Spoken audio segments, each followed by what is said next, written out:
Hello friends, welcome back to our channel. I am Poonam Chaudhary और आज की इस वीडियो में हम बात करने वाले हैं टाइप्स ऑफ सेल के बारे में। ओके, तो सेल मेनली टू टाइप्स के होते हैं। एक तो आपका हो गया प्रोकैरियोटिक सेल और दूसरा यूकैरियोटिक सेल। इस अर्थ पर जितने भी सेल्स हैं उन सबको टू कैटेगरीज में डिवाइड किया गया है on the basis of their nucleus. Okay, तो एक हो गया आपका प्रोकैरियोटिक जो कि एंशिएंट टाइम का सेल है।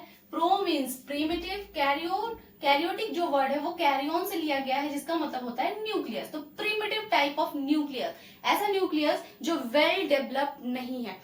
यूकैरियोटिक क्या है? Eu means true and karyon means nucleus. तो ऐसा सेल जिसके पास पूरा का पूरा हर चीज प्रेजेंट है, पूरा वेल डेवलप्ड है, जिसके पास एक वेल डेवलप्ड न्यूक्लियस प्रेजेंट है। ओके, तो इसमें क्या होता है, ये जो प्रोकैरियोटिक सेल है ये सिर्फ और सिर्फ मोनेरा किंगडम में ही पाया जाता है। मोनेरा किंगडम में जितने बैक्टीरियाज होते हैं, ओके, बैक्टीरिया हो गया, ब्लू ग्रीन एल्गी हो गया, cyanobacteria and then mycoplasma, PPLO, ये सब जो है इन सब में ही पाया जाता है आपका prokaryotic cell.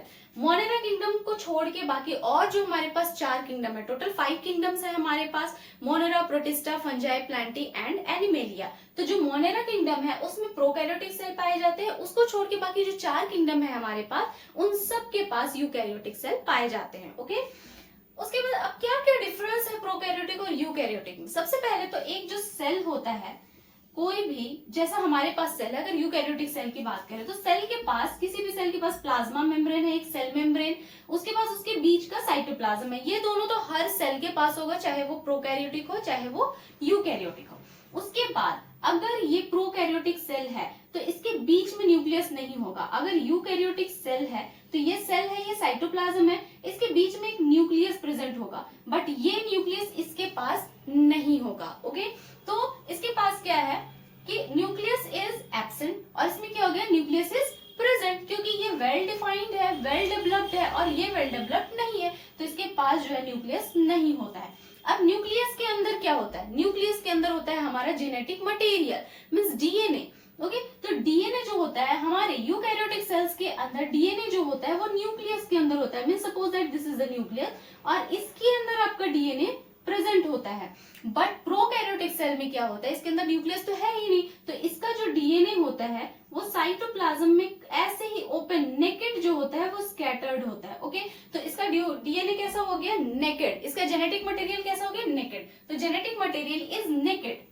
Okay, genetic material naked, but eukaryotic cell में क्या हो गया, ये नेकेड नहीं है, खुला नहीं है, ये एक मेम्ब्रेन से बाउंड है और न्यूक्लियस के अंदर प्रेजेंट है।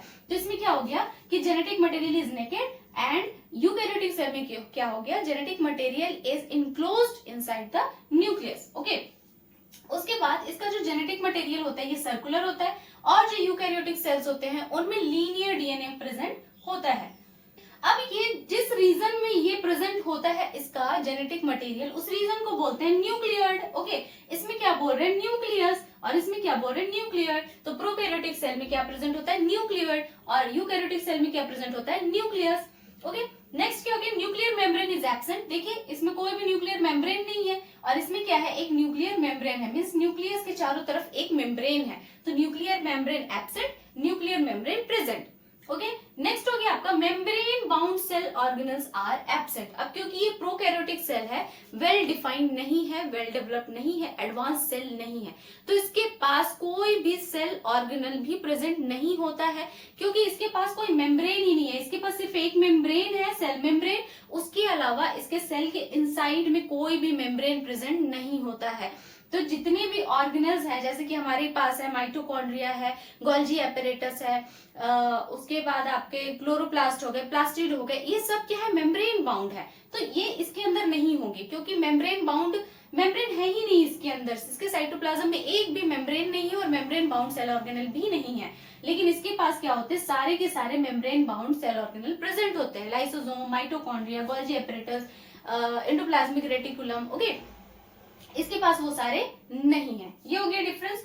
इसके पास सिर्फ और सिर्फ एक सेल ऑर्गेनल प्रेजेंट होता है जो है राइबोसोम्स। ओके, राइबोसोम्स प्रेजेंट होता है इसमें भी, इसमें भी, बट दोनों के राइबोसोम में डिफरेंस है। जो प्रोकैरियोटिक सेल है उसमें 70S राइबोसोम प्रेजेंट होता है और जो यूकैरियोटिक होता है उसमें 80S राइबोसोम प्रेजेंट होता है। अब आप बोलोगे कि राइबोसोम के पास क्या मेम्ब्रेन नहीं है, तो नहीं, राइबोसोम जो होता है वो मेम्ब्रेन लेस होता है। राइबोसोम के पास कोई मेम्ब्रेन नहीं है, वो मेम्ब्रेन बाउंड सेल ऑर्गेनेल नहीं है, वो मेम्ब्रेन लेस सेल ऑर्गेनेल है। That's why it is present in the both type of cells, eukaryotic cell and prokaryotic cell. और इसीलिए राइबोसोम को यूनिवर्सल सेल ऑर्गेनल भी कहा जाता है, यूनिवर्सल सेल ऑर्गेनल।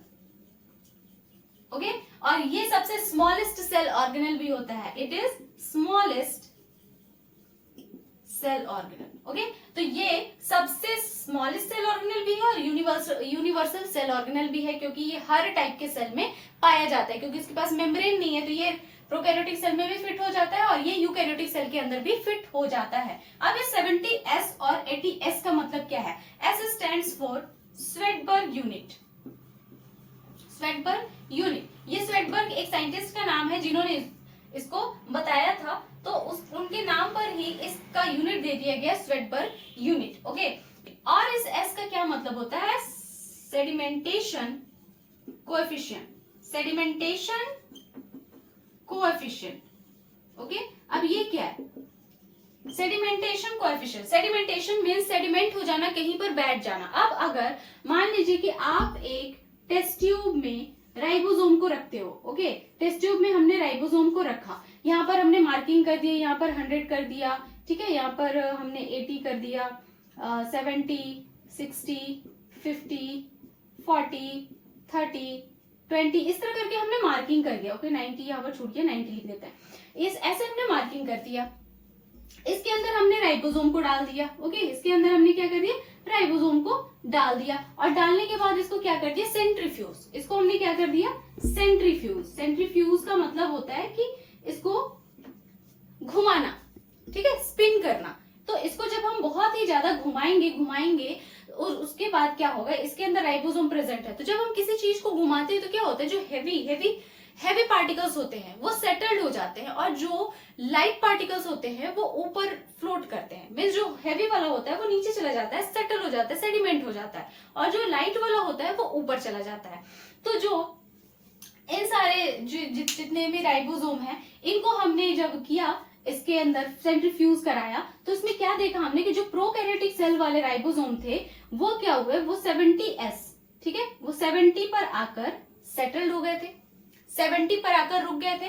और जो यूकैरियोटिक वाले थे वो क्या हो गए? 80 पर आकर आपके रुक गए। मतलब ये थोड़े हेवी साइज के थे, और ये क्या थे? थोड़े लाइट। जो 70 वाले थे थोड़े हेवी थे, और जो 80 वाले थे वो थोड़े लाइट थे। तो इसकी वजह से क्या हुआ कि ये सेडिमेंटेशन कोएफिशिएंट इस तरह से हम निकालते हैं। तो ये सेंट्रीफ्यूज कराने के बाद ये यूनिट हमारा आया, मींस ये सेडिमेंटेशन कोएफिशिएंट होता है। और इसका 70 का भी होता है कि ये 2 यूनिट से मिलकर बने होते हैं। मतलब ये जो राइबोसोम होता है, एक तो आपका लार्जर यूनिट होता है और एक स्मॉलर सब यूनिट होता है। ओके, 70 है तो इसमें कितने कितने होंगे आपके? 50 एंड 30। 50S होता है और ये 30S होता है। ओके, तो 50S और 30S ये 2 यूनिट के सेडिमेंटेशन कोएफिशिएंट है। ओके, और जो 80S होता है वो कितना होता है? 60S and 40S। Okay, smaller larger वाला 60 एंड स्मॉलर वाला 40। तो इस तरह से यूनिट बनते हैं इसके। ओके, इसको ऐड नहीं करना है, ये दोनों यूनिट का ये जो है वो यूनिट का वैल्यू है। ओके, ये 50 एंड 30, और ये दोनों यूनिट मिला के जो होते हैं वो 70S होते हैं, और ये दोनों यूनिट मिलाकर जो होते हैं वो 80S होते हैं। तो इस तरह से हम दोनों के बीच में डिफरेंस देखते हैं कि प्रोकैरियोटिक सेल क्या है और यूकैरियोटिक सेल क्या है। तो आई होप कि आपको ये डिफरेंस वाला वीडियो समझ में आया होगा। तो अगर ये वीडियो आपको अच्छा लगा तो hit the like button and do subscribe my channel. मिलते हैं नेक्स्ट वीडियो में, तब तक के लिए bye bye and take care.